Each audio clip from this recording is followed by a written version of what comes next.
সকল ভয়কে অনেকটা জয় করে ফেলেছেন ডক্টর ইউনূস। একের পর এক যে সিদ্ধান্ত নিচ্ছে ডক্টর মোহাম্মদ ইউনূসের সরকার, সেখান থেকে ভারতের কিন্তু পিলে চমকানো অবস্থা। সবকিছু কেমন যেন হিসাব নিকাশ উল্টে যাচ্ছে। তো এই মুহূর্তে শুধু ইউনূস সরকার না, বিষয়টা যেহেতু বাংলাদেশের সাথে রিলেটেড, সো এটা বাংলাদেশের জন্য ভালো, আমাদের জন্য ভালো, তবে বেশি ভালো এটা আমি মনে করি ডক্টর মোহাম্মদ ইউনূসের সরকারের জন্য। কারণ হঠাৎ কেন বাংলাদেশকে খুশি করলেন ট্রাম্প? এইরকম যখন অবস্থা, তখন বাংলাদেশের জন্য ডোনাল্ড ট্রাম্প একটা সুখবরই দিয়েছেন। এই সুখবরটি অত্যন্ত আনন্দের আমাদের জন্য। জনগণের জন্য উদযাপন করার মতো একটা খুশির খবর দিয়েছেন উপদেষ্টা মাহফুজ। তিনি সাফ জানিয়ে দিয়েছেন, উপদেষ্টা মাহফুজ বলেছে আওয়ামী লীগকে নির্বাচনে অংশগ্রহণ করতে দেওয়া হবে না এবং জনগণ এটা চায়, এটাই জনগণের চাওয়া, অতএব আপনার বিজয় উদযাপন করতে পারে। ভারতের এত কুকুরানি কেন বুঝলাম না। মানে পাকিস্তানের সামরিক বাহিনীর কর্মকর্তারা বাংলাদেশে আসলে অথবা বাংলাদেশের সামরিক বাহিনীর কর্মকর্তারা সেখানে গেলে তাদের ঘুম হারাম হয়ে যায়। এক অদ্ভুত ব্যাপার। ভারত তার নিরাপত্তা নিয়ে এত শঙ্কিত থাকে যে বাংলাদেশ যদি চীন এবং পাকিস্তানের সাথে সম্পর্ক ছিন্ন করে তাহলে মানে সবচেয়ে খুশি হয়। এবং নতুন ইন্টারিম গভর্নমেন্ট অনেক ব্যর্থতার ভিতরে কিছু সাফল্য বা উদ্যোগ যেগুলো আমরা দেখতে পাচ্ছি, সেটা হচ্ছে যে নতুন যে government, doctor Mohammad Yunus government, ওনারা পাকিস্তানের সাথে সামরিক সহযোগিতা চুক্তি বা সামরিক চুক্তিগুলো এবং সামরিক সহযোগিতা নিচ্ছেন বাংলাদেশকে বোর্ডার, অভ্যন্তরীণ এবং বহিঃশত্রুর হাত থেকে মুক্তির জন্য। সাত কলেজকে কেন্দ্র করে একটা খুব ভয়ঙ্কর কিছু ঘটতে পারে আমাদের এই শহরে। এটা আরো বড় কোনো সংঘাতের দিকে যাওয়ার সমূহ সম্ভাবনা রয়েছে। অসহনশীলতা, অসংবেদনশীলতা এবং বিশেষ করে ঢাকা ইউনিভার্সিটি স্টুডেন্টদের একটা আচরণ আমার কাছে রীতিমতো ছাত্রলীগের মতো আচরণ বলে মনে হয়েছে। আসসালামু আলাইকুম প্রিয় দর্শক, যে সকল ভিডিও ফুটেজগুলো দেখলেন এতে করে নিশ্চয়ই বুঝতে পেরেছেন আজকের ভিডিওটা কতটা গুরুত্বপূর্ণ হতে চলেছে। তাই ভিডিওটি না টেনে সম্পূর্ণ ভিডিও দেখার আহ্বান করছি। কথা না বাড়িয়ে চলুন ভিডিওটি দেখতে থাকি। আর হ্যাঁ, আপনি যদি এই চ্যানেলে নতুন হয়ে থাকেন তাহলে চ্যানেলটি সাবস্ক্রাইব করে পাশে থাকা বেল আইকনটি অন করে দিন। আর যদি সাবস্ক্রাইব করে থাকেন তাহলে আপনাকে অসংখ্য ধন্যবাদ। ইউনূস সরকারের জন্য সবকিছু কেমন যেন হিসাব নিকাশ উল্টে যাচ্ছে। তো এই মুহূর্তে শুধু তো ইউনূস সরকার না, বিষয়টা যেহেতু বাংলাদেশের সাথে রিলেটেড, সো এটা বাংলাদেশের জন্য ভালো, আমাদের জন্য ভালো, তবে বেশি ভালো এই মুহূর্তে আমি মনে করি ডক্টর মোহাম্মদ ইউনূসের সরকারের জন্য। কারণ এই মুহূর্তে দ্রব্যমূল্যের যে ঊর্ধ্বগতি, ডলার সংকট, অর্থনীতি অনেকটা অচল অবস্থা। তো এই জিনিসগুলোর মধ্যে এই যে বাংলাদেশে নতুন একটা সিদ্ধান্ত ট্রাম্প প্রশাসনের কার্যকর করা হচ্ছে সারা পৃথিবী জুড়ে, সেটা একটা বড় ইফেক্ট কিন্তু আমাদের উপরেও আসছে। তবে যতটা আসার কথা ততটা আসছে না, কারণ যুক্তরাষ্ট্র বাংলাদেশকে আলাদা একটা মেসেজ দিচ্ছে। তবে এই চমকটা কোথাও না কোথাও ডক্টর মোহাম্মদ ইউনূস তিনি এই যে আন্তর্জাতিক যে অর্থনৈতিক ফোরামে গিয়েছিলেন, সেখান থেকে তিনি আসলে বাজিটা মেরে আসছেন। এখন আসেন ঘটনা কি। ট্রাম্প ক্ষমতায় যাওয়ার পরে ইসরায়েল এবং মিশর ছাড়া অন্যান্য দেশের জন্য নতুন সব ধরনের সহায়তা তহবিল স্থগিত করে দিয়েছে। বিশ্ব স্বাস্থ্য সংস্থা থেকে বের হয়ে যাচ্ছে, প্যারিস জলবায়ু চুক্তি থেকে বের হয়ে যাচ্ছে, তারপর হচ্ছে আন্তর্জাতিকভাবে যে দান টান আমেরিকা করে বিভিন্ন দেশে, সব কিন্তু ট্রাম্প বন্ধ করে দিচ্ছে। ইভেন ন্যাটো থেকেও কিন্তু বের হয়ে যাওয়ার ঘোষণা। তো বাংলাদেশ ইফেক্টেড কোথায়? এই যে জলবায়ু ফান্ড, এটাতে একটা বাংলাদেশের বড় একটা টাকা পয়সা পাইতো, আর বিশেষ করে বিশ্ব স্বাস্থ্য সংস্থা, তারপর আপনার জাতিসংঘের কল্যাণে যে বিশ্বজুড়ে যে খাদ্য সহায়তা কার্যক্রম চলে, ওটা থেকেও কিন্তু আমেরিকা বের হয়ে যাচ্ছে। তবে এটা আমাদের জন্য চাপ হয়ে যেত কখন? আমাদের দেশে যে বিশাল একটা রোহিঙ্গা জনগোষ্ঠী আছে, তাদেরকে কিন্তু সরকার বসাইয়া খাওয়াইতে হচ্ছে বিদেশি সহযোগিতার মাধ্যমে, আর এর মধ্যে সবচেয়ে বড় দাতা দেশ আমেরিকাই। তো যখন ট্রাম্প এই ঘোষণা দিচ্ছে, স্বাভাবিকভাবে সরকার চাপে পড়ছে যে এই বিশাল গোষ্ঠী জনগণকে এখন কিভাবে খাওয়াবে। এখন আমেরিকা না দিলে বাকিরাও খুব বেশি দিবে না। তো এর মধ্যে আজকে আমাদের মার্কিন পররাষ্ট্র দপ্তরের পক্ষ থেকে আমাদেরকে একটা বার্তা পাঠানো হয়েছে যে আপনার বাংলাদেশকে মিয়ানমারের আরাকান থেকে বাস্তুচ্যুত হয়ে বাংলাদেশে আশ্রয় নেওয়া যে রোহিঙ্গা শরণার্থীরা আছে, তাদের জীবন রক্ষার জন্য, খাদ্য ও পুষ্টির জন্য যে অর্থায়ন এত বছর আমেরিকা করছে, সেইটা আমেরিকা চালু রাখবে। অর্থাৎ আমেরিকার পক্ষ থেকে দেওয়া সাহায্য স্থগিতাদেশের বাহিরে থাকছে বাংলাদেশ। এটা টোটালি ডিফারেন্ট একটা অবস্থান তৈরি হয়েছে। আজকে আমাদের কি বলা যায়, রাজধানীর ফরেন সার্ভিস একাডেমির মিলনায়তনে আমাদের প্রেস উপদেষ্টা শফিকুল আলম তিনি বিষয়টি কনফার্ম করেছেন। তিনি বলছেন যে রোহিঙ্গা ইস্যুতে সরকার এবছরই বড় আকারে আন্তর্জাতিক সম্মেলন করবে, 170টি দেশ অংশগ্রহণ করবে, আর মহা আয়োজক হচ্ছেন, এটা সহ আয়োজক হচ্ছেন জাতিসংঘ। আমেরিকা রোহিঙ্গাদের জন্য দেওয়া সাহায্য বন্ধ করছে না, এজন্য প্রধান উপদেষ্টা মার্কিন প্রেসিডেন্ট ডোনাল্ড ট্রাম্পকে ডক্টর মোহাম্মদ ইউনূস তিনি আলাদা ধন্যবাদও দিয়েছেন। তিনি বলছেন যে ঢাকাস্থ আমেরিকার দূতাবাসের কর্মকর্তারা তারা প্রধান উপদেষ্টা রোহিঙ্গা সমস্যা এবং অগ্রাধিকারপ্রাপ্ত বিষয়বলী সংক্রান্ত হাই রিপ্রেজেন্টেটিভ ডক্টর খলিলুর রহমানের সাথে দেখা করেছেন এবং সেখানে তারা আশ্বস্ত করেছেন যে ডোনাল্ড ট্রাম্পের যে বিশ্বব্যাপী সহায়তা বন্ধের যে আদেশ, সেখানে বাংলাদেশকে আপনার তারা আউটে রাখছে। যুক্তরাষ্ট্রের আন্তর্জাতিক উন্নয়ন সংস্থা সারা বিশ্বের মতন বাংলাদেশের সহযোগিতা কার্যক্রম স্থগিত করেছিল। এই সংস্থার মাধ্যমে মার্কিন সরকার বিভিন্ন দেশে আপনার সহায়তা কার্যক্রম পরিচালনা করা থাকে। আর গত 25শে জানুয়ারি চিঠির মাধ্যমে সবাইকে তথ্য পাঠানো হয়, আর পরবর্তী সময় আমাদের জন্য, বাংলাদেশের জন্য একটা আলাদা বার্তা তারা পাঠাইছে। আলহামদুলিল্লাহ, এটা দেশের জন্য ভালো, সবার জন্য ভালো। তবে ডক্টর মোহাম্মদ ইউনূসের জন্য একটু বেশি ভালো হয়েছে, না তো অনেকটা হিমশিম খাইতে হতো অর্থনীতিকে নিয়ে। নতুন সরকার আসার পর বাংলাদেশ সবার সঙ্গে সম্পর্ক রেখে এগোতে চাচ্ছে। ভারতের এত কুকুরানি কেন বুঝলাম না। মানে পাকিস্তানের সামরিক বাহিনীর কর্মকর্তারা বাংলাদেশে আসলে অথবা বাংলাদেশের সামরিক বাহিনীর কর্মকর্তারা সেখানে গেলে তাদের ঘুম হারাম হয়ে যায়, কিন্তু ভারতীয় বাহিনী যদি বাংলাদেশে আসে তাদের কোনো সমস্যা নেই। এক অদ্ভুত ব্যাপার। ভারত তার নিরাপত্তা নিয়ে এত শঙ্কিত থাকে যে বাংলাদেশ যদি চীন এবং পাকিস্তানের সাথে সম্পর্ক ছিন্ন করে তাহলে মানুষ সবচেয়ে খুশি হয়। দেখেন একটা শিরোনাম বলি, এখানে বলা হচ্ছে বাংলাদেশ ও পাকিস্তানের সামরিক সম্পর্ক এগোচ্ছে কোন দিশায়? পড়শিদের উপর নজর রাখছে দিল্লি, অর্থাৎ প্রতিবেশীর উপর বা প্রতিবেশীদের উপর নজর রাখছে দিল্লি, অর্থাৎ বাংলাদেশ, পাকিস্তান এবং চীনের উপর নজর রাখছে দিল্লি। কি বলছে? বিদেশ মন্ত্রণালয় জানিয়েছে প্রতিবেশী রাষ্ট্রগুলিতে কি চলছে তার উপর সবসময় নজর রাখা হয়, বিশেষ করে যেসব গতিবিধি ভারতের রাষ্ট্রীয় সুরক্ষার সঙ্গে সম্পর্কিত সেগুলোর উপর বেশি নজর রাখা হয়। একটা পুরনো ছবি দেওয়া হয়েছে, রাওয়ালপিন্ডিতে বাংলাদেশের সেনাপ্রধান কামরুল হাসানের সঙ্গে পাকিস্তানের সেনাপ্রধান জেনারেল আসিফ মুনির। এই ছবিটা, এইটা দিয়ে কি বোঝাচ্ছে? সামরিক ক্ষেত্রে পাকিস্তান এবং বাংলাদেশের সম্পর্ক কোন দিকে এগোচ্ছে তার উপর নজর রাখছে নয়াদিল্লি। বিদেশ মন্ত্রণালয়ের মুখপাত্র রণধীর রায়সল শুক্রবার জানান, ভারতের আশেপাশে প্রতিবেশী রাষ্ট্রগুলোতে কি চলছে তার উপর সবসময় নজর রাখা হয়, বিশেষ করে যেসব গতিবিধি ভারতের রাষ্ট্রীয় সুরক্ষার সঙ্গে সম্পর্কিত সেগুলোর উপর বেশি নজর রাখা হয়। যদি কখনো এই বিষয়ে পদক্ষেপ নেওয়ার প্রয়োজন হয় তাও করা হবে। বাংলাদেশ সীমান্তে কাটাতার বিতর্ক এবং পাকিস্তানের প্রসঙ্গে দেশের সামরিক সম্পর্কের বিষয়ে প্রশ্ন করা হয় বিদেশ মন্ত্রণালয়ের মুখপাত্রকে। সূত্রের খবর, পাকিস্তানের 4 সদস্যের একটি উচ্চ পর্যায়ের সামরিক প্রতিনিধি দল 3 দিনের সফরে গত মঙ্গলবার বাংলাদেশে যান। পাকিস্তানের গুপ্তচর সংস্থা ISI এর director general of analysis major general Shahid Amir আফসারও বাংলাদেশ সফরে গিয়েছেন বলে সূত্রের খবর। এই বিষয়টি নিয়েও প্রশ্ন করা হয় জয় সাওয়ালকে। জবাবে তিনি সরাসরি কোনো দেশের নাম উল্লেখ না করে বুঝিয়ে দেন, প্রতিবেশী দেশের পরিস্থিতির উপর নজর রাখা হচ্ছে, প্রয়োজনীয় পদক্ষেপও গ্রহণ করা হবে। একটা হুমকি যে আমরা কিন্তু পদক্ষেপ নেব যদি তোমরা বাড়াবাড়ি করো। তবে বাংলাদেশের সঙ্গে ভারত যে বন্ধুত্বপূর্ণ সম্পর্ক বজায় রাখতে চাই তাও জানিয়ে দেন বিদেশ মন্ত্রণালয়ের মুখপাত্র। তিনি বলেন, আমরা একটি গণতান্ত্রিক প্রগতিশীল বাংলাদেশের পাশে থাকতে চাই।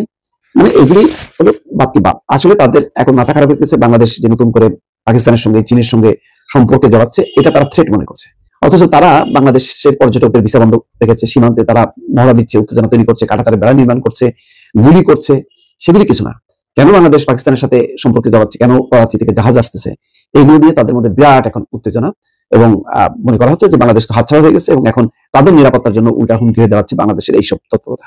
7 কলেজকে কেন্দ্র করে একটা খুব ভয়ঙ্কর কিছু ঘটতে পারে আমাদের এই শহরে, এটা বোঝা যাচ্ছিল। ইনফ্যাক্ট গতকাল বেশ রাতে, গভীর রাতে, মানে রাত 12টা থেকে রাত 2টা 2:30টা পর্যন্ত নানা রকম মারামারি এবং অস্থিরতার খবর পাওয়া যাচ্ছিল। এটাও যথেষ্ট হয়েছে বলে মনে করি না আমি। আমরা যদি এই সমস্যাটার সমাধান করতে না পারি, এটা আরো বড় কোনো সংঘাতের দিকে যাওয়ার সমূহ সম্ভাবনা রয়েছে। এবং খুব অবিশ্বাস্যভাবে দেখা যায় আমাদের এই তরুণদের মধ্যে কিছু কিছু ক্ষেত্রে অসহনশীলতা, অসংবেদনশীলতা এবং বিশেষ করে ঢাকা ইউনিভার্সিটি স্টুডেন্টদের একটা আচরণ আমার কাছে রীতিমতো ছাত্রলীগের মতো আচরণ বলে মনে হয়েছে। আমরা একটু ঘটনাটা একটু বোঝার চেষ্টা করি এবং এই কলেজগুলোর সংকট সমাধানে সরকারের আন্তরিকতাকে আমরা প্রশ্নবিদ্ধ করতে চাই এবং খুব দ্রুত যাতে এই ঘটনাগুলো তারা এই সমস্যাটা যাতে তারা সমাধান করেন।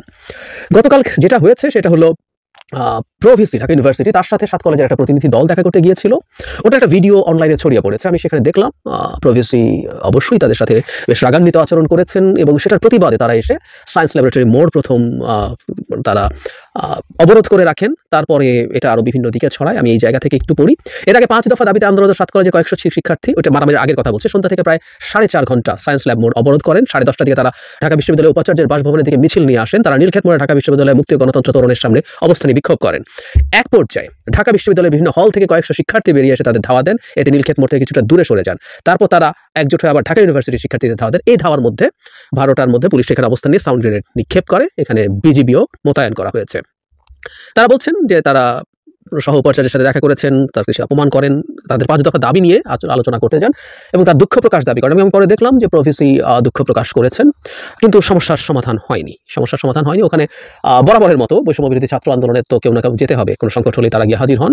জনাব হাসনাত আব্দুল্লাহ গিয়েছিলেন, কিন্তু এবার তিনি 2 পক্ষের কাছ থেকে নেগেটিভ রেসপন্স পেয়ে ফিরে চলে এসেছিলেন।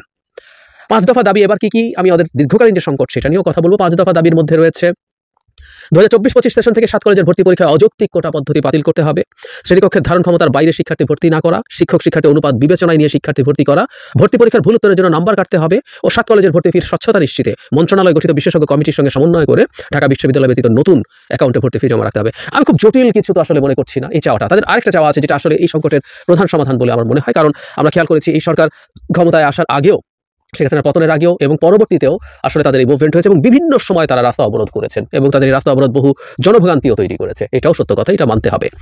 কিন্তু তাদের তো ডেপ্রাইভেশন আছে, তাদের উপরে অন্যায় আছে, আমি সেই জায়গায় আসবো। কিন্তু যে 5 দফা তাদের দাবি আছে, এই দাবিগুলো খুব কঠিন কিছু কি আমি মনে করি না, কিন্তু এই দাবিগুলো মানা হলো না এবং মানা না হয়ে পাল্টা তাদের সাথে এমন আচরণ করা হলো যেটা তাদেরকে ক্ষুব্ধ করে তুলেছে। আবার এটাও সত্য যে কিছু হলেই আমরা গিয়ে রাস্তা অবরোধ করে ফেলছি, এটা তারা আগেও বহুবার করেছেন, আবারও করলেন। মানে সব কিছু আসলে ওই পর্যায়ে না গেলে সামহাও আমরা রেসপন্ড করি না। ফলে যেটা হয়েছে প্রত্যেকেরই মনে হয় এখন রাস্তা আটকে ফেলতে হবে। আমি যে বললাম ঢাকা ইউনিভার্সিটির স্টুডেন্টদেরকে তারা যদি ওখানে গিয়ে মিছিল করে, তাদের যদি প্রতিবাদ জানান, তারা যদি ঢাকা ইউনিভার্সিটির ভিসির বাড়ির দিকে যান, সেখানে গিয়ে কোনো নিরাপত্তা হুমকি যদি তৈরি হয়, সেটা পুলিশ এসে সেটা ট্যাকল করবে। প্রয়োজনে বিজেপি আসবে, এই যে যেমন পরে আসলো, সেনাবাহিনী এখন ম্যাজিস্ট্রেসি পাওয়ার নিয়ে মাঠে আছে, তারপরে তারা আসবেন। ঢাকা ইউনিভার্সিটির ছাত্রদের কি অধিকার আছে যে তারা এদেরকে ধাওয়া করবেন? কি অধিকার আছে? এটি ছাত্রলীগের মতো আচরণ। বহু সময় ছাত্রলীগের আচরণ এটাকে শেখ হাসিনার সময় প্রতিবাদ করেছি। বিএনপি বা আর কেউ যদি কোনো মুভমেন্ট করতে গিয়ে কোনো রকম জননিরাপত্তার ঝুঁকি তৈরি করে, রাষ্ট্রীয় সম্পদের ক্ষতি করার পরিস্থিতি হয়, ছাত্রলীগ কি করবে? ওটায় ছাত্রলীগ কি পুলিশ? সরকার পুলিশ ডাকবে, পুলিশ দিয়ে পেটাবে, পারলে খুন করবে, কিন্তু পুলিশ করবে কাজগুলো। এখানেও তাই হলো। আমি আসলে এই কাজগুলোর পেছনে আসলে দীর্ঘদিনের টেনশন জড়িত আছে। শেখ হাসিনার মানে উনি তো আসলে, আমি প্রায় বলি না, আমরা স্টেট, উনি স্টেট হয়ে গিয়েছিলেন। ফোর্থ লুই যেভাবে বলতেন, উনি যা ইচ্ছে তাই করতেন। আমার মনে হয় মাঝে মাঝে উনি এমন সব কাজ অপ্রয়োজনে করতেন, to show or to prove উনি সবকিছু, উনি স্টেট, উনি যা চান তাই করবেন, কারণ ভালো হোক খারাপ হোক যাই হোক উনি করবেন। জাতীয় বিশ্ববিদ্যালয় থেকে এই 7টা বড় কলেজ, ঢাকায় ছাত্র সংখ্যার দিক থেকে সবচেয়ে বড় কলেজগুলোকে, স্বনামধন্য কলেজ এগুলো সব, এগুলোকে নিয়ে তিনি ঢাকা ইউনিভার্সিটির অধীন করার সিদ্ধান্ত দিলেন। সেটা ওখানে চলে গেল এবং যাওয়ার পরে এবার নানা রকম সংকট, তাদের রেজাল্ট পাবলিশ হতে দেরি হয়, তাদের মানে তারা কারা এই প্রশ্ন তৈরি হয়ে গেছে। কারণ হলো তাদের সার্টিফিকেটে ঢাকা ইউনিভার্সিটি না, তারা অ্যাফিলিয়েটেড লেখা থাকে এবং ডিফারেন্ট ফন্ট। আমি এটা পড়তে খুঁজতে গিয়ে দেখলাম। ফলে যেটা হলো, তারা জাতীয় ইউনিভার্সিটির স্টুডেন্ট নন, আর ঢাকা ইউনিভার্সিটি অ্যাফিলিয়েটেড স্টুডেন্ট। কথাটা এইরকম, তাদেরকে ওই ইউনিভার্সিটির স্টুডেন্ট হিসেবেও মেনে নেওয়া হয় না। ঢাকা ইউনিভার্সিটির স্টুডেন্টরা বলতে পারেন যে তারা যে কম্পিটিটিভ পরীক্ষা দিয়ে ঢাকা ইউনিভার্সিটির স্টুডেন্ট হতে পেরেছেন, সেখানে এই ইউনিভার্সিটির 1.5 লাখের কাছাকাছি টোটাল স্টুডেন্ট, তারা একই সার্টিফিকেট যদি পেয়ে যায়, তাহলে বাজারে তাদের যে সার্টিফিকেটের ভ্যালু আছে সেটার কি মূল্য কমে যাবে? তাদের মধ্যে নিশ্চয়ই অনিশ্চয়তা আছে। ফলে এই 7 কলেজের স্টুডেন্টরা ঢাকা ইউনিভার্সিটির মধ্যে বা অধীনে থাকা, এটা এই 2 ইউনিভার্সিটি, মানে এই ভার্সিটি এবং এই 7 কলেজের মধ্যে একটা টেনশনের পরিস্থিতি তৈরি করেছে। আমি দেখলাম যে তারা দীর্ঘদিন থেকে এই দাবি করেছেন এই 7 কলেজকে নিয়ে একটা আলাদা ইউনিভার্সিটি তৈরি করা, সেটার মধ্যেই এই 7টা কলেজ পরিচালিত হবে, কিন্তু হয়নি সেটা। এবং বরাবরের মতো সরকার এটাকে পিছানো বা ঢাকা ইউনিভার্সিটির অধীনে অল্টারনেটিভ ব্যবস্থা করা যায় কিনা, এরকম নানান কিছু করার চেষ্টা করেছে। কিন্তু যেটা দাঁড়ানো শেষ পর্যন্ত যেহেতু সমাধান হলো না, সেই সমাধান না হওয়ার কারণে এই পরিস্থিতি খারাপের দিকে গেল। গতকাল সেটার একটা বহিঃপ্রকাশ হলো, তাদের স্ট্রেস টেনশন আসলো। একটা পর্যায়ে ইভেন ইডেন কলেজের স্টুডেন্টরাও রাস্তায় নেমে এসেছিলেন, তারাও তাদের কলেজের সামনে রাস্তা অবরোধ করেছিলেন। এই পরিস্থিতি তৈরি হয়েছে, ওই পরিস্থিতি ওই দিকে যেতেই হলো শেষ পর্যন্ত। একই সাথে আমি একটা জিনিস মনে করি, সেটা হচ্ছে যেহেতু আমাদের এই সরকারকে কোনো না কোনো ফর্মে ডিস্টেবিলাইজ করার চেষ্টা আছে, সত্যিই আছে এটা। ফলে এই ধরনের ঘটনা, এই ধরনের পরিস্থিতিতে যে কোনো ক্ষেত্রেই মানে কোনো এজেন্ট ঢুকে পড়া এবং তারা ঢুকে এমন একটা পরিস্থিতি তৈরি করা যাতে একটা বাজে পরিস্থিতি তৈরি হয়, যেখানে সরকার চাপে পড়ে, যত রকমভাবে চাপ তৈরি করা যায়। ফলে সরকারকে এই সিচুয়েশনগুলো ভালোভাবে ডিল করা দরকার। শুধু তাই নয়, আমাদের স্টুডেন্টরা, আমরা দাবি করি বা আমরা মনে করি আমাদের সমাজের সবচেয়ে শিক্ষিত, সবচেয়ে ভালো স্টুডেন্টরা, এই 7 কলেজের স্টুডেন্টরা খুবই ভালো স্টুডেন্ট, নিশ্চয়ই এগুলো খুব টপ কলেজ, একই সাথে ঢাকা ইউনিভার্সিটিতে আছে, তাদের এই সেন্সিবিলিটিটা থাকা দরকার, এই সেন্সটা থাকা দরকার যে তারা যা করছেন এটা প্রকারান্তরে কার জন্য ভালো হচ্ছে, কার জন্য খারাপ হচ্ছে। একটা জায়গায় তারা রাস্তা অবরোধ করেছেন, সেখানে যদি পুলিশ মনে করে এখানে তাদেরকে সরাতে হবে, তার জন্য যদি বল প্রয়োগ করতে হয়, সেটা রাষ্ট্রীয় বাহিনী করবেন। যখন ভার্সিটির সাথে এই 7টা কলেজের এই ধরনের টেনশন তৈরি হয়েছে, কিন্তু সুদূরপ্রসারী প্রভাব আছে, এটা কন্ট্রোল করা কঠিন হবে। গতকাল এটা হয়েছে, পরবর্তীতে অন্য সময় এটা কোনো না কোনো ফর্মে এটা বেরিয়ে আসতে পারে, কারণ অন্তত ঢাকা ইউনিভার্সিটির সাথে ঢাকা কলেজ খুব কাছাকাছি জায়গায় অবস্থিত। ফলে এই কলেজের সাথে ইউনিভার্সিটির যে কোনো সময় আবার যে কোনো রকমভাবে টেনশন তৈরি হয়ে যেতে পারে। এটা খুবই অস্বাভাবিক কিছু না। প্রিয় দর্শক, সম্পূর্ণ ভিডিওটি দেখার জন্য আপনাকে ধন্যবাদ। ভিডিওটি দেখে কি উপলব্ধি করতে পারলেন তা কমেন্টে লিখুন। ফিরছি আগামী কোনো ভিডিওতে নতুন কোনো টপিক নিয়ে। ততক্ষণ পর্যন্ত ভালো থাকবেন, সুস্থ থাকবেন, এই শুভকামনায় আজ এ পর্যন্তই। আল্লাহ হাফেজ।